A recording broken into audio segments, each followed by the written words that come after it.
Hi, welcome to Patrick's Tech Show. I'm Patrick John. Today we have an Atari VCS. We're going to talk about what it is, why I think it's cool, and I'd like to address some negative misconceptions and moot points I heard about it. The Atari VCS is a brand new video game console, and it's also a PC hybrid. As a video game console, it focuses on classic games, new retro-inspired games, and independent games of any genre.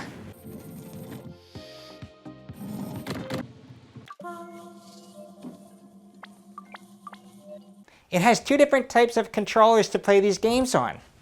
A modern-styled controller, and this cool joystick controller that not only moves around, but it twists. Classic Atari games like my personal favorite, Circus Atari, that used to be played on this old paddle controller, can now be played on this new joystick controller with the paddle-like spinning ability. And who knows how game developers could utilize this for exciting gameplay opportunities. The controllers also have cool LED features. On the modern controller, you can always see the battery life level here. And on the classic controller, they replaced the painted orange ring with these orange LEDs that move wherever you move the controller. Game developers can also control how these LEDs light up. They could light up and show where you should go, or indicate health levels, or energy levels. Wow! It comes with some free games right out of the box! The Atari Vault is a great collection of Atari games from the 2600 and the arcade. AntStream Arcade is a video game streaming service that is free with ads, or you can pay $40 a year for adless video game streaming. As of this video, the $40 a year price is a limited deal for the Atari VCS. AntStream Arcade has a lot of retro games that were made originally for a variety of things. The arcade, Sega Genesis, Super Nintendo, Amiga, Commodore 64, and more. The Atari Store is where all the games are available to purchase and download. The Atari VCS is a digital-only console, so you have to have access to an internet connection to purchase and download your games. Most of the games vary between $5 and $20 in price, and it shows what controllers they're compatible with, which is pretty cool in case you don't have both controller types or you're looking to buy one for that spectacular joystick. You can browse the web with the Chrome app or install any streaming apps like Netflix, Hulu, YouTube. You know what I mean.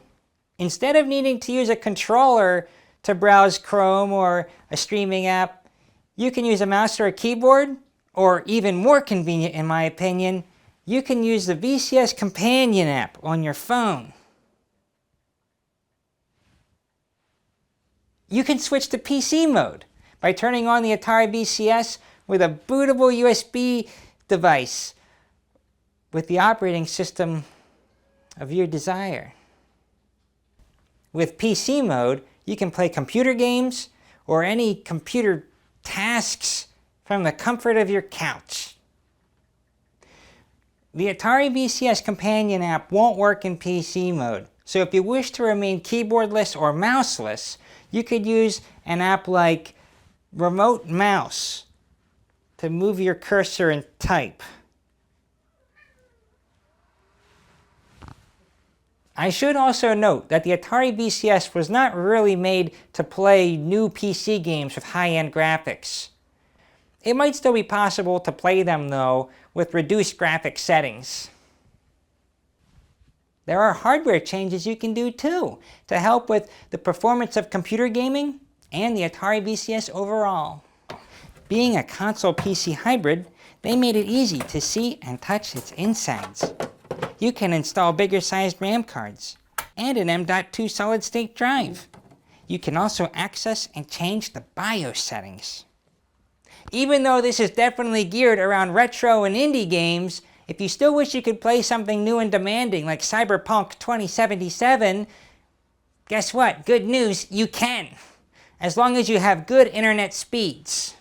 If so, launch the Chrome app, purchase a game through Google Stadia, and you can stream the game to your Atari VCS. Put on your seatbelts. This is not your normal video game console experience. Now I'm going to talk about why I think the Atari VCS is cool. For starters, everything I just said I think is cool, so there's that.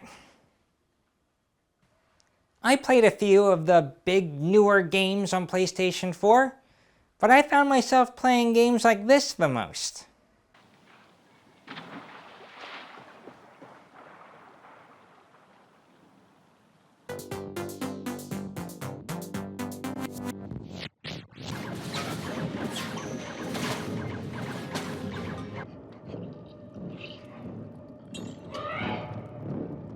So with the Atari VCS being part of the next wave of consoles, and it's specifically going for games that look like this,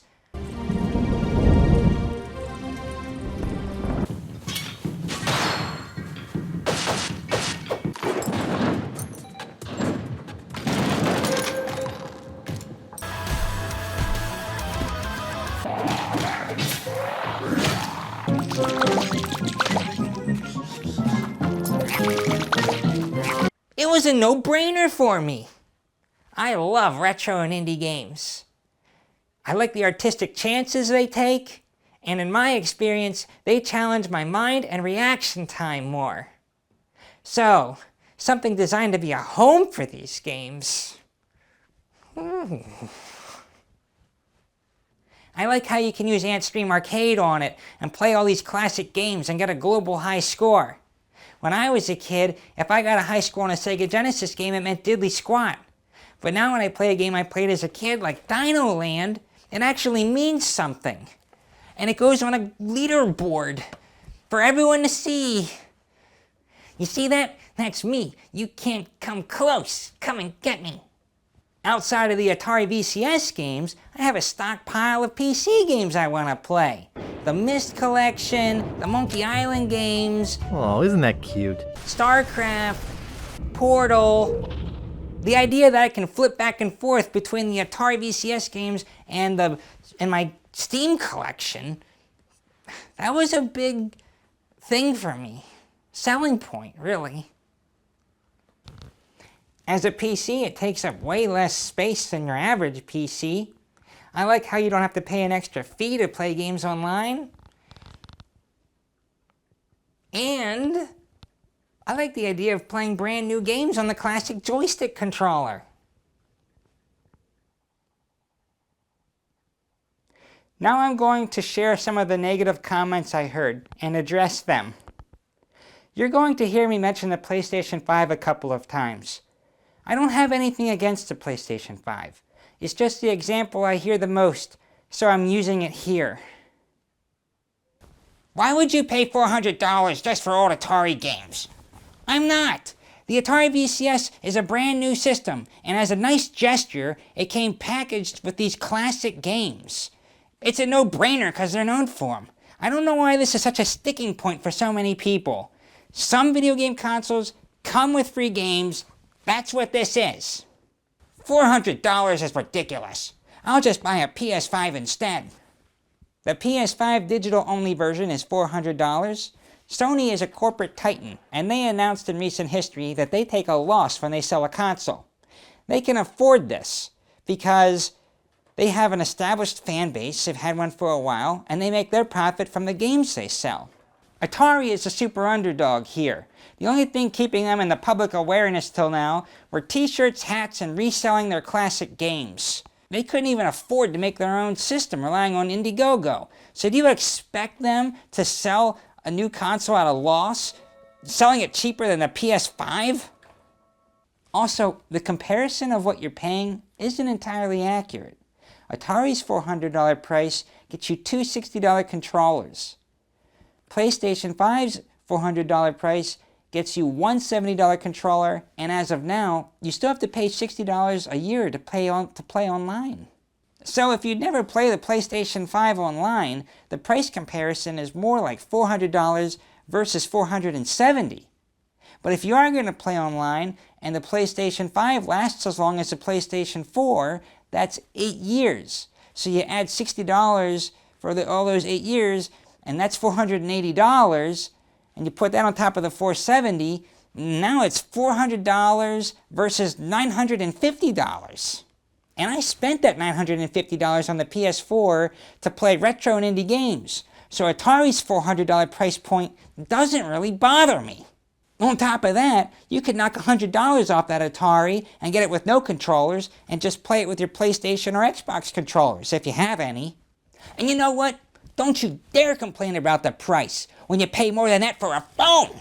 Yeah, but they don't have many exclusives. A lot of their stuff you can get for the PC. How many exclusives do you play? Do you only play exclusives? And I don't want to play retro-inspired games hunched over my mouse and keyboard. You can hook up a controller to your computer. I want to play games on my couch in my living room. You can hook up your computer to your TV. I don't want to hook up my computer to my TV. I want to keep my computer and my gaming separate. I like couch co-op play. Then why are you getting an Atari VCS? Isn't it a console PC hybrid? Look, I like my computer where it is. I use it for work and heavy keyboard and mouse action.